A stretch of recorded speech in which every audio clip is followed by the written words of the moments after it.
My first year here has been absolutely tremendous.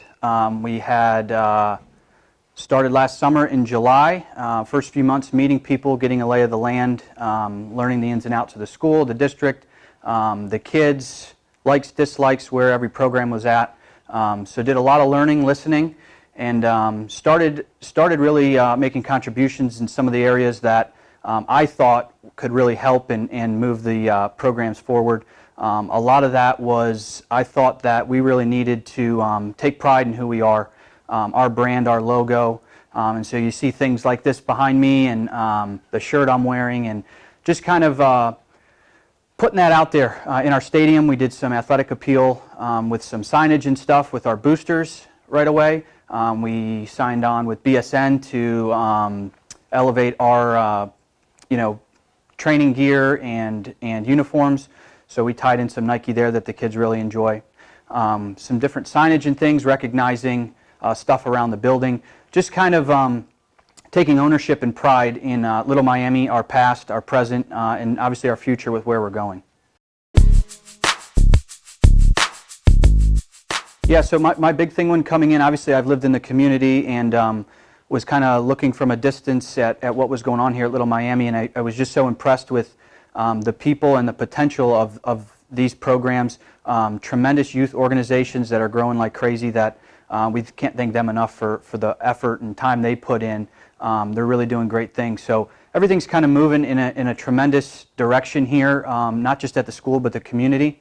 And something to be a part of that is something that I'm really excited about. And since getting here, you just look at the different things that we can do to help elevate the performance, the support of our coaches, that attitude and belief that we are we are Division I program that supports like every other school at our level. So we started using that hashtag Panthers Rising, just that we're going in a good direction, create a sense of positivity, that we support our student athletes and our coaches, and that the future's bright.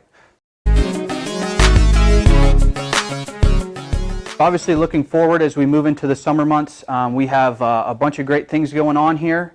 Some things I can, some things I can't talk about quite yet, but we have some meetings coming up in potential construction this summer on our tennis courts. We've been in meetings about our turf and track coming up potentially next summer, and that's obviously a big year as we're going to move into the ECC, which we're very excited about. Those are tremendous schools and districts to be affiliated with. We've taken part in some of their leadership meetings already with our students, and I've also been at the ECC meetings. We had another great year competing in 2018-2019.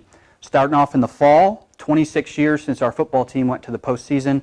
What an awesome year for those students, our community, cheerleaders, band. I'll never forget that. After that, first the playoff clincher, and then out at Edgewood winning that playoff game. What a special year for everybody involved. Volleyball won the SWAC again. Congratulations to them. Women's soccer also won the SWAC, and Eva Kuiper was named Player of the Year. Congrats. Moving on to the winter, swimming. Qualified a record number of events to districts. It was an awesome, awesome year for them. Also had a record number of students come out for the team, so very cool and excited about the future of that program. Women's basketball won the SWAC again, and Player of the Year was Caitlin Simpkins in the SWAC. She'll be heading to Wilmington to play next year. The academic team continued their awesome run, winning the SWAC again. Congrats to them, Coach Moppin, and everybody involved there. And Cole Spencer was named Player of the Year for boys basketball. They had a great year, and we're looking forward to the future of that program. Wrestling had a great year, fell a little short, had some injuries, a great group of seniors, and they continue working hard. Our cheer squad grinded out a bid to the Nationals through UCA after competing in a couple regional tournaments in Tennessee, Ohio, and Kentucky, and ended up earning a bid down to Florida. They had a great time, and we're so proud of their accomplishments. And then we move on to the spring. Our lacrosse programs are growing like crazy. They continue to improve each and every year. Looking forward to that continued growth and the support of those programs. It's been a lot of fun watching them and learning about their history and where they are today. Track and field had another great year. We had a record number of kids out. Bunch of school records this year. qualified a bunch into our district tournament. And Jed Cisco, pole vaulter, went on to regional and just finished 10th yesterday. So pretty awesome. Congrats, Jed, and everybody for track and field. Baseball had a great year this year, finishing 9-3 in the SWAC. Ryan Horak was named Pitcher of the Year this year. We have a bunch of juniors on the team and underclassmen. Seniors had a great year. We've got a bunch coming back. Looking forward to the future of that program. Softball won the SWAC this year. Tremendous season. They had the Player of the Year in the SWAC, Kelsey Schmidt, as well as the Pitcher of the Year in Casey Kemp. Both are juniors, and they're back next year as well. Coach Bolton in our tennis program had a great spring. Matt Lockman was the SWAC Player of the Year for the second straight year, and he is just a junior, so he'll be back for more next year. Panthers, we're looking forward to a great 2019-2020. Registration is open on final forms for next year, so make sure you get on there. Also, physicals. Get your physicals in over summer, and we will have information coming out about all sports passes for next year as well as football tickets. Have a great summer.